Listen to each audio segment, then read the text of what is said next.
विश्व के प्राचीनतम सनातन संस्कृति पर गर्व धारण करने वाले आप सभी का अभिनंदन। महागाथा महाभारत के प्रमाणिक प्रसंगों पर शोध करने के हमारे प्रयास, महाभारत एक खोज में मैं विवेकदत्त मिश्र, महाभारत पर आधारित निष्कर्ष गौड़ का रचयिता और इस श्रृंखला का सूत्रधार आपका फिर से स्वागत करता हूं। चलिए आज के अध्याय का आरंभ कुछ प्रश्नों से करता हूं। आपका क्या विचार है पक्षपात के विषय में? बायसनेस अच्छा या बुरा, सही या गलत? चाहे तो पॉज कर लें, थोड़ा सोचें। मैं आपकी प्रतीक्षा करता हूं। कहीं आपने पक्षपात या बायसनेस को बुराई या निगेटिविटी के साथ तो नहीं जोड़ लिया ना? कहीं आपको भी तो ऐसा नहीं लगता ना कि निष्पेक्षता या तटस्थता ही सर्वोत्तम मार्ग है? Neutrality is the best policy. सोचें, कहीं तटस्थ हो, आप पक्षपात तो नहीं कर रहे हैं ना? पैराडॉक्स। विचार करें, धर्म के बीच तटस्थ होना उचित है या फिर धर्म के प्रति पक्षपाती होना? फिर सोचें, श्री राम ने बाली और सुग्रीव को लेकर निरपेक्ष भाव रखा या सुग्रीव के प्रति पक्षपात किया? सोचें, परित्राणाय साधूनां विनाशाय दुष्कृताम्, ये तटस्थता के स्वर थे ये श्री कृष्ण द्वारा धर्म के प्रति झुकाव की उद्घोषणा। पर क्या वजह है इस लंबे भूमिका की? आज इस व्यक्ति विशेष के विषय में मैं चर्चा करने जा रहा हूं। मुझे जानने वाले अक्सर उसके विषय में मेरे दृढ़ विचारों को पक्षपात का नाम देते हैं।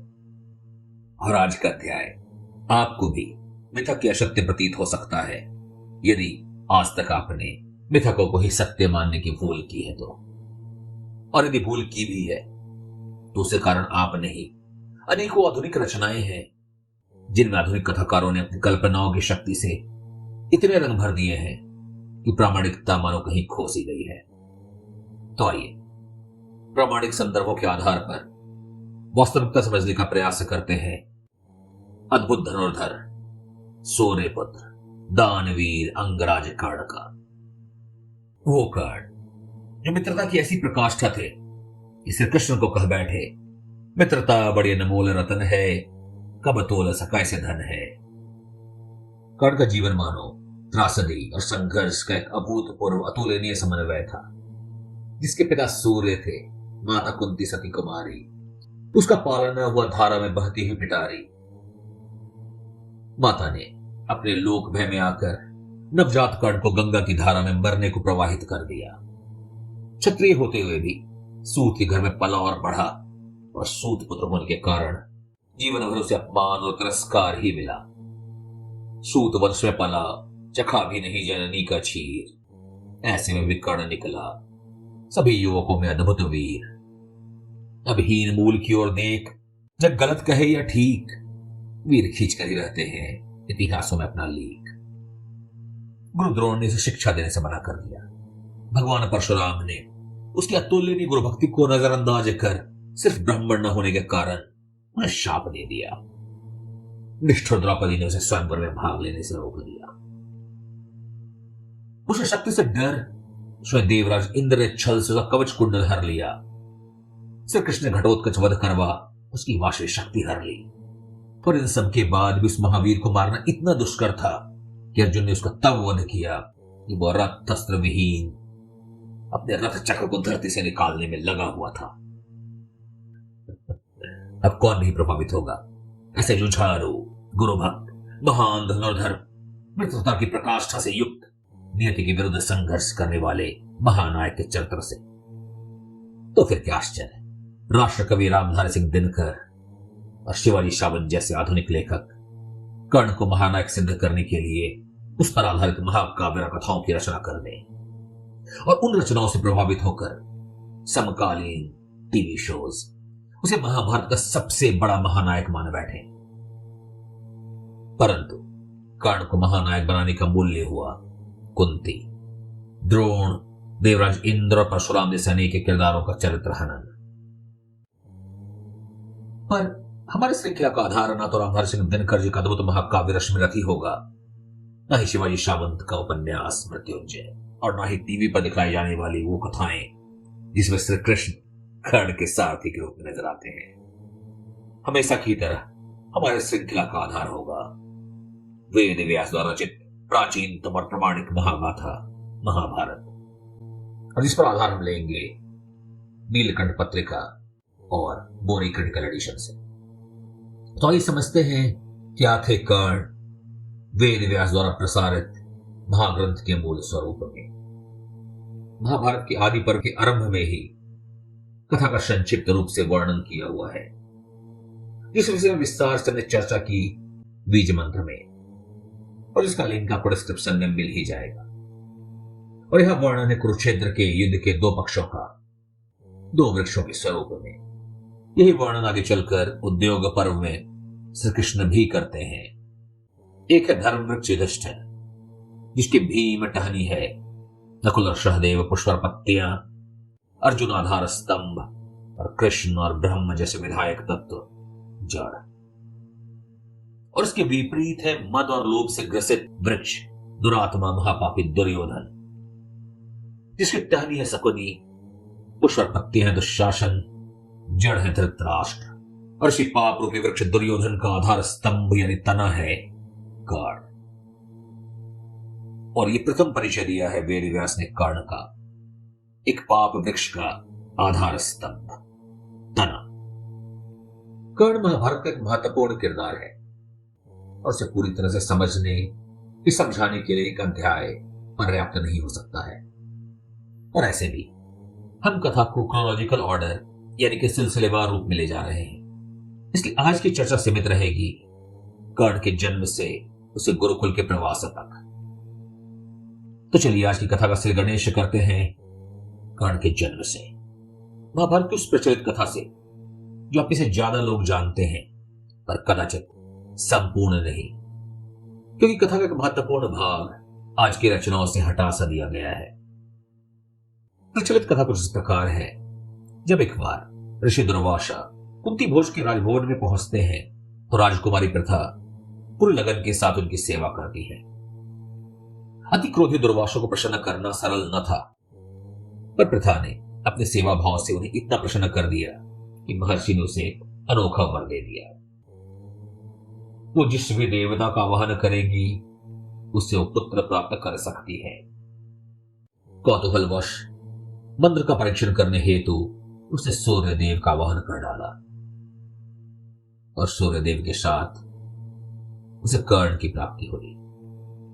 पर लोक वैसे बचने के लिए उसने कर्ण को एक टोकरे में डालकर नदी में प्रवाहित कर दिया, और भाग्यवश वो जीवित बचा, और गरीब विशार्थी अधिरथ ने उसे जलधारा से निकालकर उसका लालन पालन किया। इसी कारण श्री रामधारी सिंह दिनकर जी के कर्ण बिफर कर कहते हैं, जब ध्यान जन्म का धरता हूं उन्मन यह सोचा करता हूं, कैसी होगी वो मां कराल, जिस तन से शिशु को निकाल धाराओं में धर आती है अथवा जीवित दफनाती है। सेवती मांस दस्तक जिसको, पालती दर में रखकर जिसको, जीवन कान सिखलाती है अंतर कर उधर पिलाती है, आती फिर उसको फेंक कहीं, नागिन होगी वो नारी नहीं। हे कृष्ण आप चुप ही रहिए, इससे अधिक कुछ न कहिए, सुनना न चाहते तनिक श्रवण, जिस मां ने मेरा किया जनन, वो नहीं नारी कुल पाली होगी, सर्पिन परम विकराली होगी। पत्थर सामान उसका ही था, सूद से बढ़कर समाज प्रिय था, गोदी में आग लगा करके मेरा कुल वंश छिपा करके दुश्मन का उसने काम किया, माताओं को बदनाम किया। तो क्या कथा सत्य है?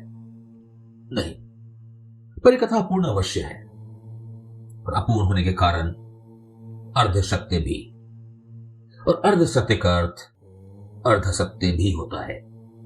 कथा का वो भाग प्राय खो गया है जहां कुंती सूर्यदेव से भूल के लिए क्षमा मांगती है और बार बार उनसे वापस लौट जाने का अनुग्रह करती है। प्रचलित कथा में इसका भी विस्तार नहीं मिलता कि सूर्यदेव उसके अनुनय को ठुकरा देते हैं। वो कहते हैं कि अब तक कार्य पूर्ण के बिना नहीं जा सकते क्योंकि सभी देवता देख रहे हैं, और ऐसे लौट जाने पर वो उपहास का पात्र बनेंगे। उन्होंने कहा यदि प्रथा उनके साथ संयोग नहीं करेगी तो उसके पिता और संपूर्ण राज्य उनके क्रोध और शाप का भाजन बनेगा। प्रथा के ना करने का अर्थ उसके संपूर्ण राज्य और परिवार का विनाश। अब सोचिए, यदि आप प्रथा की जगह होते तो क्या करते? कि अपनी भूल के लिए अपने संपूर्ण राज्य और परिवार की बलि चढ़ा देते? आगे चलकर द्यूत पर्व में विदुर जी भी कहेंगे कि अपने परिवार के लिए एक व्यक्ति की बलि चढ़ाना धर्म संगत है और अक्सर इसे चाणक्य नीति के रूप में भी जाना जाता है।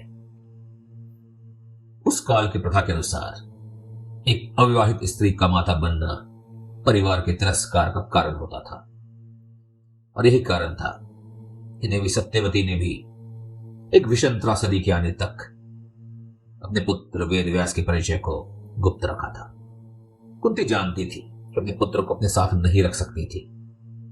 कुंती गर्भपात करा सकती थी या फिर वो देवी गंगा की भांति कर्ण को नदी में बिना पिटारे के डाल मार भी सकती थी, परंतु नहीं, उसने सूर्यदेव के समक्ष एक शर्त रखा कि वो उन्हें तभी स्वीकार करेंगी जब उसके पुत्र को अमृत से सज्ज कवच और कुंडल प्रदान करेंगे जो हर प्रकार से उसे सुरक्षित रखेगा। और यही कारण है कि कर्ण एकमात्र व्यक्ति था कवच कुंडल धारण करके जन्मा था। कवच कुंडल प्रदान तो उसे सूर्यदेव ने ही किया और प्राप्ति तो प्रथा के कारण ही हुआ था। गुप्त रूप से कर्ण को जन्म देती है, उसकी सुरक्षा का प्रबंध तो उसने पहले ही कर रखा था। कथा के आगे का वो वर्णन भी लुप्त सा हो गया है। पिटारा को सुरक्षा और आराम के विशेष ध्यान के साथ तैयार किया गया था और इतना वैभव रखा गया, कर्ण का एक नाम वसुसेन भी पड़ा। वो बारंबार अपने पुत्र के लिए विलाप करती हैं, अपने पुत्र को प्यार नहीं दे पाएंगी। पिटारे की निगरानी गुप्तचर कर रहे थे और कुंती को ज्ञात हो चुका था कि उसका पुत्र सुरक्षित अधिरथ के पास पहुंच चुका है। और अधिरथ कोई गरीबी साथी नहीं, वरन हस्तिनापुर राजकुमार धृतराष्ट्र के मित्र थे और वैभव संपन्न थे। सारथी और धनी, कदाचित आप उनकी तुलना किसी टैक्सी ड्राइवर से तो नहीं कर रहे हैं ना? आप उनकी तुलना एक फ्लाइट पायलट से कीजिए या किसी आर्मी टैंकर को संचालित करने वाले उच्च अधिकारी से। महाभारत काल में सारथी का विशेष महत्व था और इस विषय में प्रकाश मैंने डाला है मेरे बहुचर्चित उपन्यास द कर्स्ट गॉड में। जन्म के साथ ही अपनी माता से अलग हो जाना निश्चय दुर्भाग्यशाली होता है, पर सिर्फ पुत्र के लिए नहीं, माता के लिए भी, कदाचित माता के लिए नवजात पुत्र से भी अधिक, क्योंकि कर्ण को तो ज्ञात ही नहीं था कि राधा और अधिरथ का पुत्र नहीं है और जो को पता ही नहीं वो सब कैसे संतप्त या दुखी हो सकते हैं। राधा ने कर्ण को इतना स्नेह दिया कि कहते हैं कर्ण को पाते ही उसके दूध उतर आए। अब ऐसा स्नेह तो संताप का कारण नहीं हो सकता। खैर जो भी हो, कर्ण अधिरथ का पुत्र था, हस्तिनापुर के कार्यवाहक राजा के मित्र का।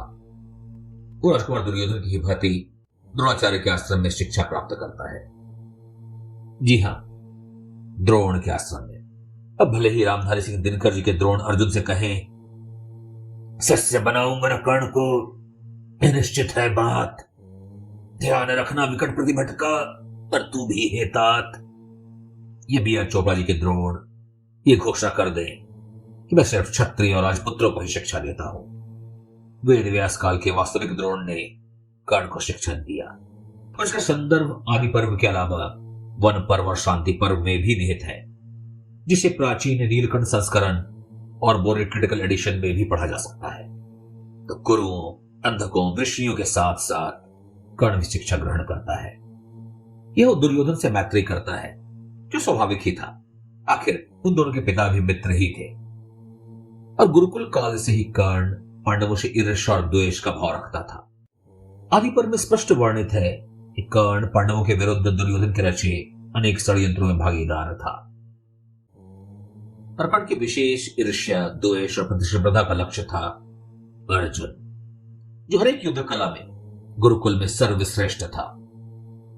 पर कर्ण अर्जुन से प्रतिस्पर्धा रखता था, ईर्ष्या द्वेष रखता था, ये एक न्यूनोक्ति होगी, एक ग्रॉस अंडरस्टेटमेंट। कर्ण का पूरा जीवन अर्जुन को धुरी बनाकर ही बीता। हम इसे वैरी भक्त कह सकते हैं। आप भले ही वैरी हो परंतु भक्त हैं, क्योंकि आप पूरे समय उसके विषय में ही सोचते हैं। कर्ण के जीवन का एक ही लक्ष्य था, स्वयं को अर्जुन से श्रेष्ठ सिद्ध करना, और ये एक महत्वाकांक्षा कर्ण को अधर्म और अनिति की खाई में धकेलता चला गया। शांति पर्व में वर्णित है कि जब कर्ण अर्जुन को हर विद्या में ही सर्वश्रेष्ठ पाता है तो गुरु द्रोण के पास जाकर कहता है, हे गुरुदेव, मैं ब्रह्मास्त्र का संपूर्ण ज्ञान प्राप्त करना चाहता हूं। मेरा ऐसा मानना है कि युद्ध में मुझे अर्जुन की बराबरी का होना चाहिए, अतः आप मुझे ब्रह्मास्त्र का ज्ञान प्रदान करें। युद्ध? कौन से युद्ध की तैयारी कर रहा था कर्ण, वो भी गुरुकुल में? और क्या वैर था उसका अर्जुन से?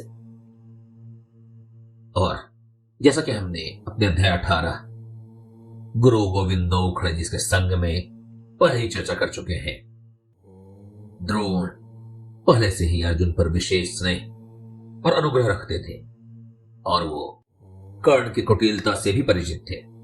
अतः उन्होंने कर्ण को मना करते हुए कहा कि ब्रह्मास्त्र हर किसी के लिए नहीं होता, सिर्फ उन्हीं ब्राह्मणों के लिए होता है जो प्रण पालक हो, या उन क्षत्रियों के लिए जिनमें तपोबल हो। ध्यान दीजिए, यह जाति नहीं गोत्र का संदर्भ है। प्रणपालन क्षत्रियों का नैसर्गिक गुण है और तप ब्राह्मणों का। पर द्रोण ने उल्टा कहा, यह ब्राह्मण जो प्रणपालक हो और क्षत्रिय जो तपी हो का अर्थ हुआ जो संयमी भी है और धर्म भी जानता है, वही दिव्यास्त्र का सच्चा धारक हो सकता है। पर कर्ण आम लोगों की तरह भाव की जगह शब्द को पकड़ता है और द्रोण के आश्रम का परित्याग कर भगवान परशुराम के शरण में जाता है और स्वयं को भार्गव गोत्रीय ब्राह्मण बतलाता है। भार्गव क्यों? क्योंकि परशुराम भी भार्गव ब्राह्मण थे। परशुराम जी कर्ण पर विश्वास कर उसे दिव्यास्त्र का ज्ञान प्रदान करते हैं। कठिन श्रम। एक दिन भगवान परशुराम थक कर कर्ण की जांघों पर सर रख सोए हुए थे जब एक कीट उसके जांघों पर बैठ जाता है और उसे काटने लगता है। गुरु की नींद न उचट जाए, यही सोच कर्ण कीट के काट को सहता जाता है और अपने कष्ट सहने और गुरु भक्ति का दुर्लभ उदाहरण प्रस्तुत करता है। परंतु नियति हाँ, कर्ण का कर्म था कष्ट सहे पर गुरु की नींद बाधित न हो, पर उसे घाव से बहते रक्त उसके नियंत्रण में न थे। उन रक्तों में गुरु के शरीर को छूना और गुरु की नींद उछट जाना भी उसके वश में न थी।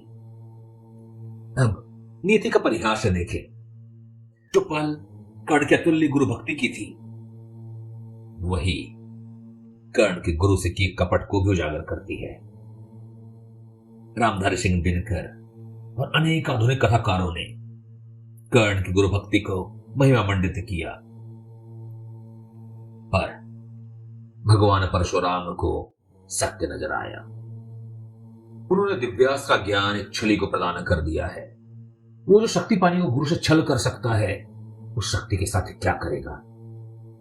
अब परशुराम को अपने भूल का प्रायश्चित करना था, एक और एकलव्य का अंगूठा काटना था। उन्होंने कर्ण को निष्कासित करते हुए कहा, हे मूढ़ मिथ्यावादी, ब्रह्मास्त्र से काम नहीं आता जो ब्रह्म गुणों का साक्षात्कार न करे।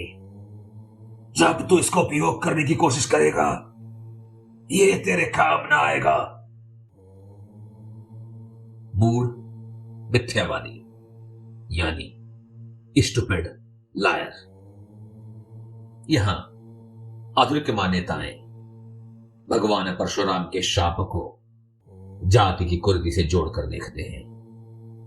कर्ण को नीची जाति होने के कारण शाप मिला, पर महाभारत के प्राचीन संदर्भ में यह एक महत्वपूर्ण वर्णन मिलता है। शूद्र का अर्थ क्या था? आधुनिक मान्यताएं मूलवशी से शूद्र का पारिवाची मान नीची जाति समझ लेती हैं, पर जब परशुराम कर्ण का वास्तविक परिचय पूछते हैं तो कर्ण उन्हें बतलाता है कि सूत है, यानी ब्राह्मण माता और क्षत्रिय पिता की संतान।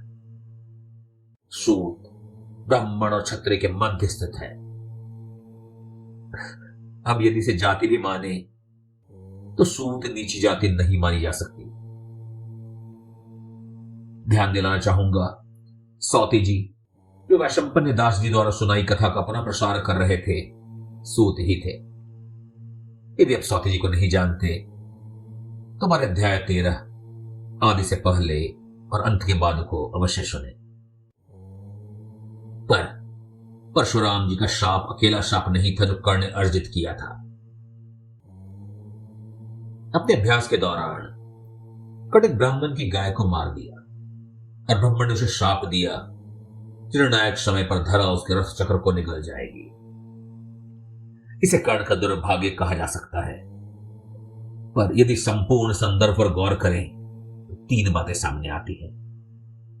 गाय के मरने का कारण कर्ण की असावधानी या ध्यान में कमी थी। कर्ण अर्जुन पर विजय पाने के स्वप्न में उलझा हुआ था।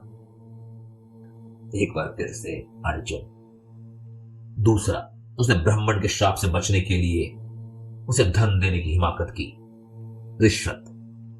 और तीसरा, ब्राह्मण ने उसे ये कहते हुए शाप दिया, हे दुष्ट, तो दिन रात किसी से शत्रुता निभाने में निरत रहता है और इसी कारण तेरा ध्यान भटका और तूने मुझे कष्ट दिया।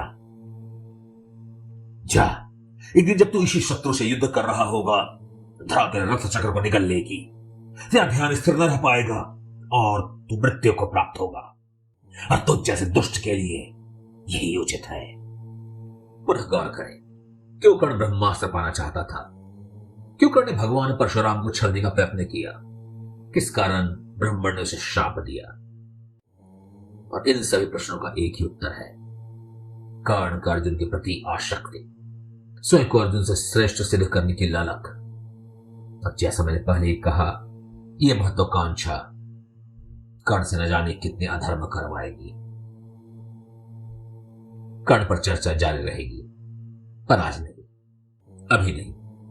अभी तो शिक्षा प्रकरण पूर्ण हुआ है, जिसका आधार था आदि पर्व, वन पर्व और शांति पर्व। और शिक्षा के बाद होती है परीक्षा। एक क्रीड़ा स्थल का निर्माण होगा, उसे द्रोण के सभी शिष्य अपने कलाओं को प्रदर्शित करेंगे। अन्य सभी राजा, राजपुरुष, प्रजा दर्शक दीर्घा में बैठ द्रोण शिष्यों के कौशल को देखेंगे। आप सभी भी सादर आमंत्रित हैं। अगले रविवार 11 बजे महाभारत खोज, आप, मैं और महाभारत का वो क्रीड़ा स्थल, इसे हम समझेंगे प्राचीन और प्रमाणिक संदर्भों के हवाले से। तो जुड़े रहें, जोड़ते रहें, सुनते रहें, सुनाते रहें, अपने प्रश्न और विचार हम तक पहुंचाते रहें। इंस्टाग्राम, टेलीग्राम और मेरा पता है vivek.vnc.in/m, M फॉर महाभारत। श्रुति स्मृति का विस्तार हर रविवार, आप, मैं और महाभारत।